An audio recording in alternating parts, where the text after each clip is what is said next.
Hi, I'm Mike from 1A Auto. We've been selling auto parts for over 30 years.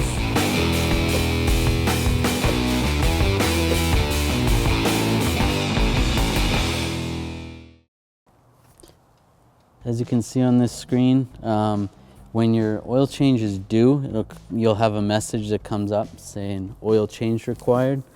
What you want to do is on these buttons on the steering wheel, you can scroll through and you'll see it's going to change where you're at. Right now it's on the trip. That's the music. That's the messages.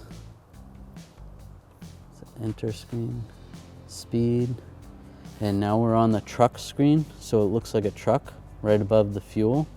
So then you're gonna move over to this arrow right below the phone button, and you're gonna click on that, and you're gonna keep scrolling through on this.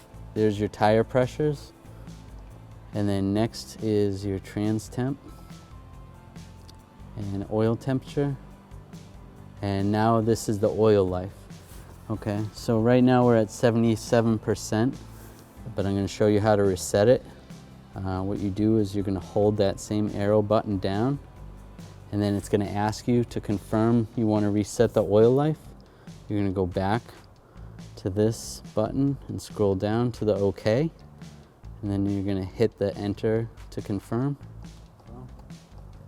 and it's back to 100%. Thanks for watching. Visit us at 1AAuto.com for quality auto parts, fast and free shipping, and the best customer service in the industry.